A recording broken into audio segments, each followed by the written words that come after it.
So do me a favor, since it's been out, tell me, how are you? How have you been in the past year? Are Um, you are you good? we chatted, you and I, over social a We few have. weeks ago. Things have been, up, down, left, right. What can you say? What can you do, right? But there were some low times. There was, especially during last summer. I can't really say it's directly tied, or I should say, like really tied to that one situation with George Floyd, BLM. It wasn't not connected, but it wasn't necessarily directly connected. It was just like things that spun off from that. And so for me, I was just like, I can't. This world is just, and it's not like I'm saying anything near the S word. No, I just mean like I can't with this world. What's going on? Like it's more like, can I just go to sleep and wake up and everything's fine? Can I have my son, my roses, and just go to the beach? And but unfortunately, couldn't do anything last summer. I know things are opening up a little bit more now. And I'm looking forward to that. I'm a very big movie fan. I love going to the movie theaters and watching films because I won't I'm not necessarily trying to promote them, but there's a movie chain that has a membership that you can watch up towards about 12 movies a month for just like one set fee. And so I'm looking forward to going back to that. Looking forward to going back to the gym. Go The see the new movie Spiral. Oh yeah, oh, I Oh, what's funny about that is when it was first advertised before the pandemic, I was like, I can't wait for this movie, can't wait for this movie. Now it finally came out, and I'm like, because no, it's no, a no, lot. no, no. No, no, no. I'm just saying because we haven't been in the movies for such a long time that it's like I it's tell hard. you, it is based on the book of Saw, and Right. I just read yesterday, Saw has Saw his book has made over $1 billion. It is. Yes. Chris Rock fans, go. The guy from and I wish you knew his name, Handmaid's Tale. Okay. Uh, go. It is. It's. I'm just. It's so good, and in this iteration of it, and it was never just random take. It's all about fighting for justice. It's Right. so good. Um, I have a question for you, and I don't want to. So a year later, tomorrow's the anniversary of George Floyd. Right. How do you think we as a country, um, how do you think as we as people, how do you think it's been handled, it's been addressed, and how do you feel we are doing? If I'm being very honest about it, and I'm going to be, um, I don't think anyone's really learned.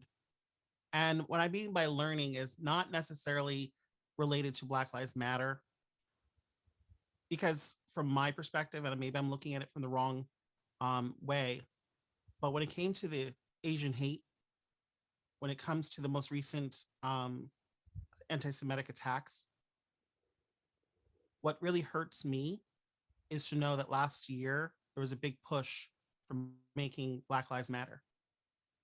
But a lot of the people who are committing the crimes against Asians and against Jewish people are Black. And that makes everything that was being pushed for being reduced to nothing.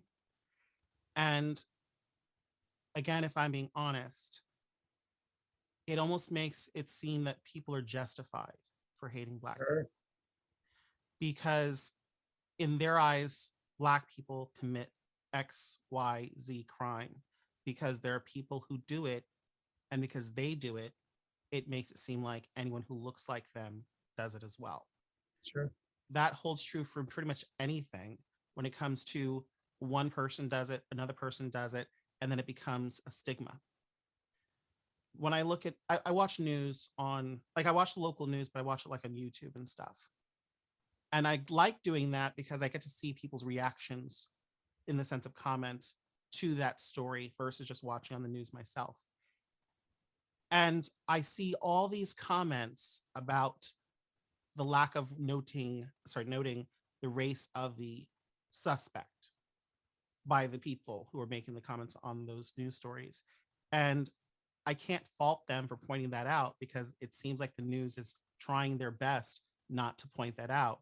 Whether Sure. it helps or it doesn't help, I really can't say. But at the same time, if we can't be honest with what's going on about everything, we're never going to solve anything. Sure. If we can't, like right now, like for instance, in New York, we have basically the toughest gun laws pretty much anywhere. You can't have a gun, even if it looks like a gun. You're basically violating some law. So, like, even if it's a black toy gun, it's looks like a gun to them. And yet, we are being told we need to change gun laws. I'm not saying that gun laws don't need to be changed, but the people who are committing the crimes are not law-abiding people anyway. So, changing laws means nothing because if all the shootings that are happening in New York City right now are being done by people who aren't even supposed to have the gun because most likely they got it off the street, why then people who are following the law, why do they need to be penalized? That's Sure. so for me, it seems like we want to advance, we want to change, but then the people who are causing these problems are not wanting to be on the same page. And I don't know what's it's going to take to get that to be where everyone's on the same page. In some regards, people thought it was changing a president, but it doesn't seem like that's helped. And I'm not saying, to be political or anything like that. It just means to me that it really was never about who the president was. Now, mind you, how the previous one spoke and whatnot, it's here nor there. But I just mean it doesn't start and end with just the person in charge of the quote unquote free world. It starts with us because in Sure. order for them to get to that position, we need to put them there. So in order for them to get there, we need to know where we are first in a certain regard. So when it comes down to it, um, like I said, up, down, left, right, here nor there. In the years since we last spoke, I'm now in graduate school. I am thinking, why am I in graduate school? Because I'm like, I know this stuff. But at the end of the day, it is about that piece of paper. Sure. I do have even when I do get the paper, I know I wouldn't necessarily need it because of what I'm doing, as we're talking right now. I think that's finally going to be that, the career choice that I've been, walking into for all these years, and having conversations with people like you. That doesn't sound right when some people hear me say that, but I know what you think and you know what I mean. Just people talking to you. I mean, I so was anyway, not, I tell you, I got it. yeah, I was like, I'm gonna cut that It's out. going to say, but here's what I want to say though is and when you said people like you, what it made me feel was being open up to us having a Right, conversation, that's exactly what I meant. Right. not having judged. No, you were good. It was just, but One it's thing just, you'll, no, yeah, we right. but Overthinking. Exactly. I you know overthink. what I'm Like, saying? oh, hey, It's, it's just asking, hey, how are you? And talking right, at that end. For me to hear you say, I don't feel there's any change because the people that are committing these crimes are black people, or this, or that, it then makes me open up my mind going, okay, what can I do? What can we do? What can possibly be done differently? And we're doing what we can. We're talking about it. right. Like you know, I'm the child of a German immigrant. People assume that I am part of everything. Stop. I wasn't even there. You know what I'm saying? And Exactly. it's demystifying the stories that are being told and being proactive with feelings behind it, and taking our history and our, we are just part of who we come from.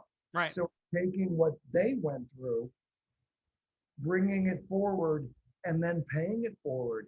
And I believe that you and I are making a difference. I believe that next, when I go out in the world and maybe I see somebody of a different color or different ethnicity, what's that like for them? And how can I be of assistance? Because maybe one random act of kindness can totally make someone pivot and be like, damn, Yeah. okay. Every moment in the movie, we were given an opportunity to do something different, since we're talking about the movie. Right. Every moment in our lives, we can start over.